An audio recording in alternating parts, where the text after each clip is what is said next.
It is day 2 of the Shanghai Cooperation Summit, and the world leaders have arrived at Samarkand in Uzbekistan for the meet. The second day of the summit will see all heads of the state of member nations gather for the main meet, which means the leaders of Russia, China, India, Pakistan and the 4 Central Asian nations will be under one roof. The leaders of the 8-nation Shanghai Cooperation Summit are all set to discuss regional security, challenges and energy supplies.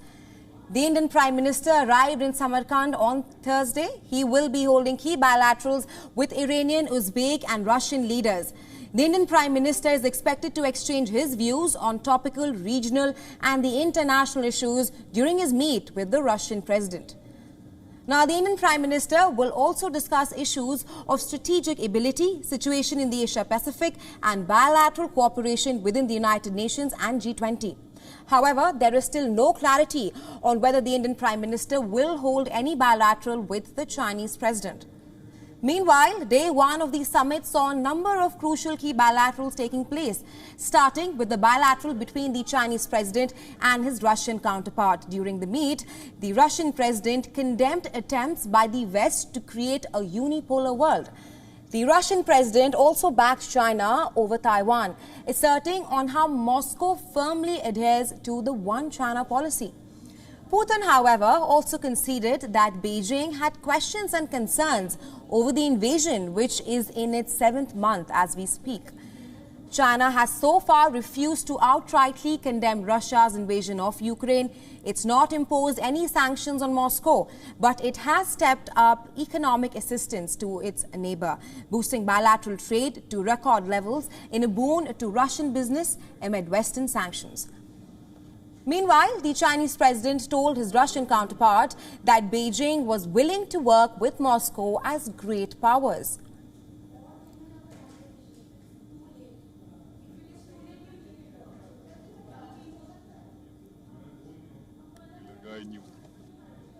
Прежде всего, хотел поблагодарить за приглашение на открытие. В последнее время китайские друзья проделали ее блестяще. Как всегда, это у вас происходит при подготовке таких крупных мероприятий. 面对世界之变、时代之变、历史之变，中方愿同俄方一道努力，体现大国担当，发挥引领作用，为变乱交织的世界注入稳定性和正能量。 В последнее время китайские друзья проделали ее блестяще. Как всегда, это у вас происходит при подготовке таких крупных мероприятий. Наши посещения во время открытия Олимпиад стали в известной степени традицией. Отношения то они развиваются действительно поступательно, в духе дружбы. Наши страны оставаются приверженными первоначальной цели, прилагая Прежде всего, хотел поблагодарить за приглашение на открытие. В последнее время. And for more on this, we are now being joined by Principal Diplomatic Correspondent Siddharth Sibal and a Pakistan Bureau Chief Anas Malik from Samarkand. Welcome to the broadcast. Thank you so much, Aisha. Well, thanks. Right. Hi, Siddharth. My first question is for you that we saw a number of key bilaterals on day 1 of the SCO Summit. What is on the agenda today when leaders of the 8-nation Shanghai Cooperation Summit meet? Well, yes, today is a hectic day essentially, and today is also the D-Day of the summit. The summit begins in almost 1 hour from now, and WION, of course, has the largest team on the ground. We have reached the media center, and of course, the Congress Hall where the summit begins is just nearby to the place where we are standing. Of course, the first half of the day is dedicated to the summit, where, of course, there will be the meeting, the restricted meeting of the leaders. Then, of course, the photo of which everyone will be closely watching with the Indian Prime Minister and the Pakistani Prime Minister, the Chinese President and the Russian President will be present, and of course other leaders as well. Then of course we will see the Samarkand Declaration being given out and announced, which is something that the West will be carefully studying, given the key focus has been on trading in local currencies. Right, my second question is for you, Anas. Indian Prime Minister Narendra Modi has reached Samarkand. He's expected to attend a number of key bilaterals with the leaders of Iran, Russia and Uzbekistan. Do you think there is any possibility of the Indian Prime Minister holding a key bilateral with the Pakistan Prime Minister?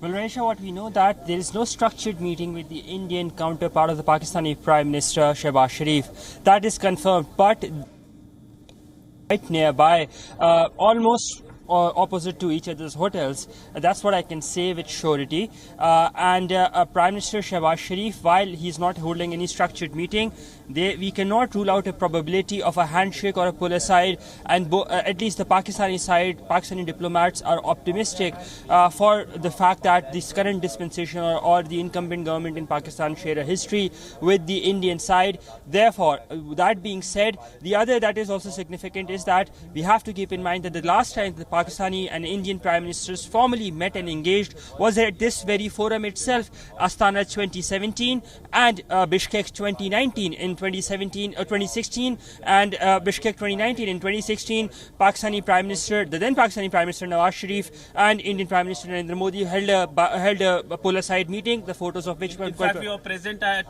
Kyrgyzstan Bishkek Summit. WION was present. Where we saw, of course, Imran Khan and the Indian Prime Minister, they were there in the photo. But today is something that everyone will be closely watching. At least if they do not meet, one thing is for sure, the body language will be carefully observed when the family photo op takes place in almost 1 hour from now. Yeah, and they have 4 places to interact.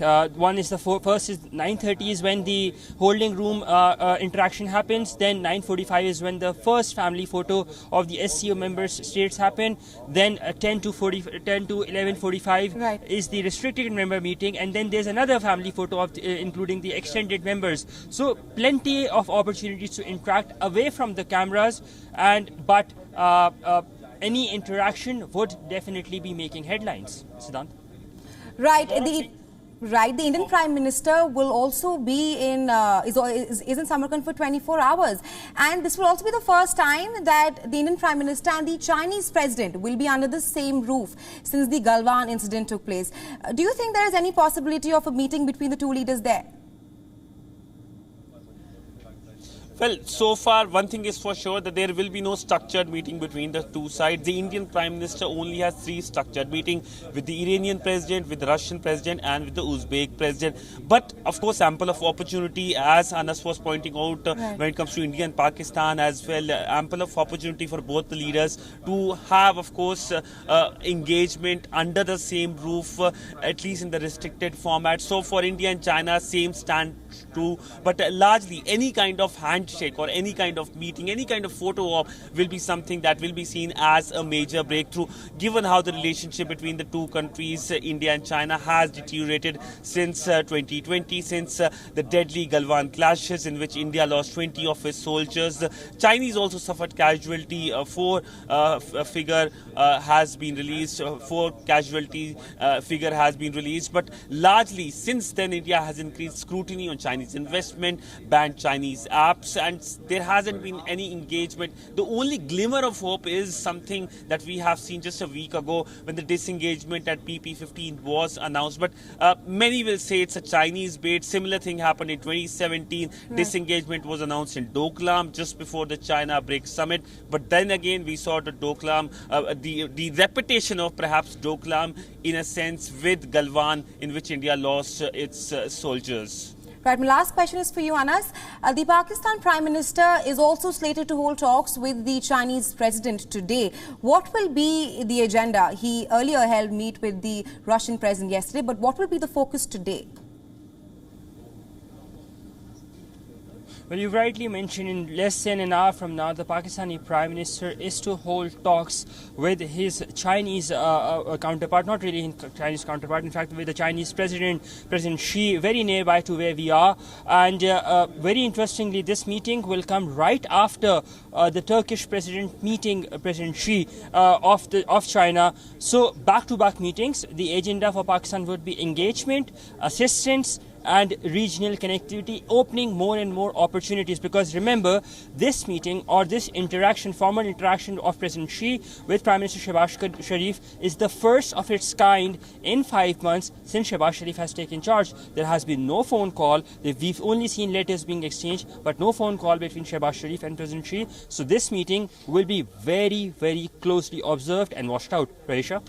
Right, my last question is for you, Siddhant. India's presence at the summit is important because it will assume the rotational presidency of the SCO.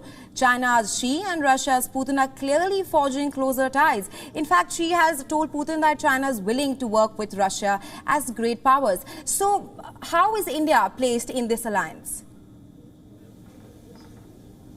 Well, when it comes to India, this platform provides India engagement with the Central Asian countries, area with which India has historical connect, cultural connect. In fact, yesterday there was a celebration which was organized by the Uzbek authorities in which Indian movie songs were played and everyone danced to it. That shows that people do have a strong linkage and bond with India. And the monuments here are evidence of that as well. But talking about other key focus areas, India will be focusing on trade, connectivity, especially pitching for a Chabar port project to the wider SCO region. Remember, Iran becomes member of the grouping essentially next year. This year it's signing the MOU. Next year the summit takes place in India and it will be taking the chair as the official member. So for India it's a win-win in terms of engagement with the regional countries, countries which India sees as part of its extended neighborhood, whether it's Iran, whether it is of course Central Asia. Of course Pakistan, China are there countries with which India does not have good ties, but it also provides that platform where leaders come together under same roof. You never know when miracle can happen. Right. Leaders have met in the past. Leaders also have snubbed each other in the past.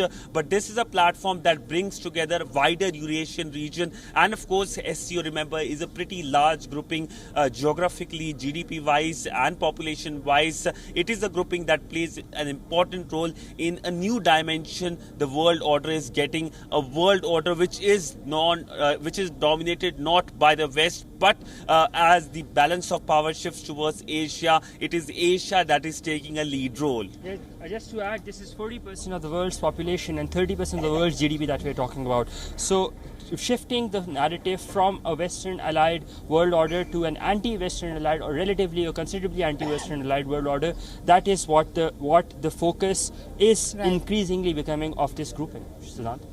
Right. Thank you, Anas and Siddhant, for getting us up to speed on this. We will, of course, be tracking this throughout the day. Thanks very much.